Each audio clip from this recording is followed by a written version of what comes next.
What if I told you that one of the greatest Star Wars RPGs ever made is secretly perfect for your chaotic day-to-day life? Yeah, today we're talking about Star Wars The Old Republic on Steam Deck. I'm out here manging a Sith Warrior, force choking my way through the Eternal Empire while my tiny Sith Lords are napping in the bedroom upstairs. This isn't just playable on deck, it's better on deck. And let's talk about why.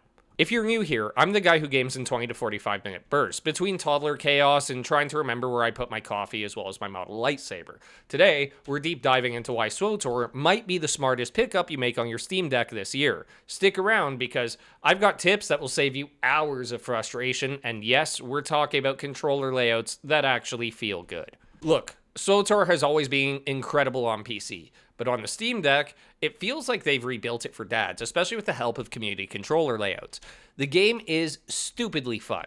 You're not just clicking abilities, you're living your Star Wars fantasy. I'm a Sith Warrior right now. Every time I hit a big overhead smash and my character roars as I'm force choking another guy beside him, it's just pure Star Wars magic. The story choices actually matter. Light side, dark side, romance options, betraying people. It's all here in traditional Bioware glory and fashion. And on deck, it's portable.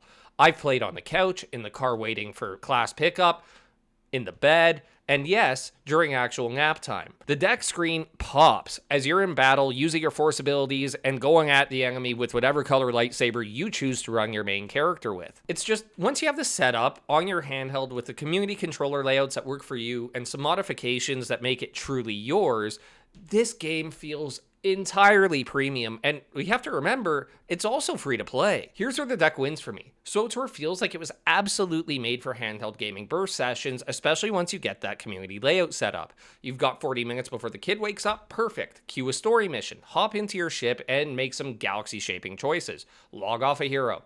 No 3-hour raid commitment, no guild drama, just you, some excellent voice acting, and even better writing as you get fully engrossed in the Star Wars universe, shaping your own story and changing the universe. The flexibility is insane. And while you can't pause mid-conversation, you can leave the conversation standing so that you could go deal with some chores around the house, come back, and pick up on the conversation right where you left off.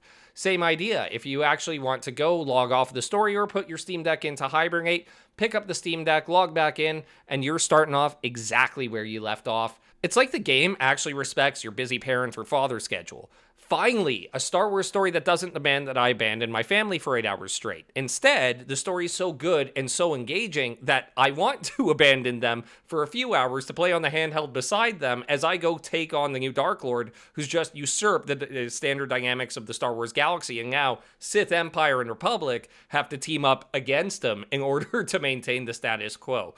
It is just awesome lore, great gameplay, and even better now that it's portable. And don't let the MMO on controller idea scare you. The Steam Deck community has been cooking. Go into the Steam Deck menu when you do launch the game, go into your community layouts, and sort by most popular and highest rated.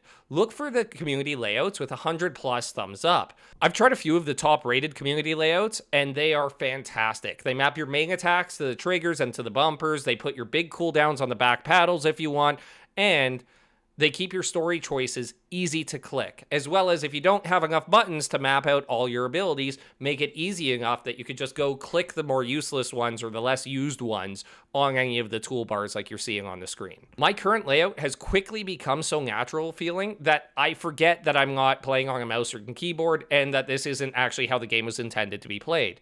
Took me 1 or 2 missions to actually get used to it. So save yourself the pain, start with the highest rated community layouts, and thank me later when you're not accidentally spamming the wrong ability on your Sith Warrior, Bounty Hunter, or if whoever you decide to play as. I myself am deep into the Sith Warrior story right now, and loving every minute of it. The voice acting, the choices, the companions, it's all hidden. Once I finish the Eternal Empire stuff, I'm rolling a Bounty Hunter, because who doesn't want to play as the Mandalorian before the Mandalorian pretended to be cool? And quick money talk for my fellow frugal parents and gamers.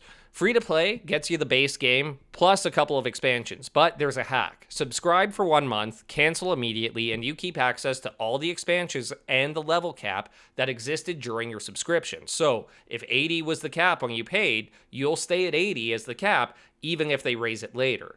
That 1 month is totally worth it. The quality of life improvements alone, as well as the additional story expansions, make the game feel more complete than any other Star Wars game that's come out in the last 10 years. 2 quick life-saving tips for new and returning players. Sometimes you can finish a mission and the map marker disappears like a Jedi using Force camo. Don't panic, call a taxi, go to the spaceport, and head to your class hangar. Get in the ship. 9 times out of 10, that's exactly where the story picks up. You're welcome. And if you're here for the story like me, use quick travel. Yes, it costs credits, spend them. Your time is worth more than virtual space bucks. Trust me. So to bring us home, SWTOR on the Steam Deck is the perfect dad Star Wars game. Big Star Wars stories in short, flexible sessions with controller layouts that work great. It respects your time while still letting you feel like an absolute legend in the galaxy. If you've been on the fence, this is your sign. Grab it. Try the community layouts. And come tell me what class you're rolling in the comments. If this video helped you, smash the like button. It helps the algorithm more than the Emperor helped the Sith Empire. Subscribe for more dad-friendly gaming that actually fits your real life. To check out more of my thoughts on SWTOR and how it tells better Star Wars stories than anything Disney's released ever since they took ownership of the IP, click here. And remember, the only grinding we do is for coffee beans. May the Force be with you. I'll catch you in the next one.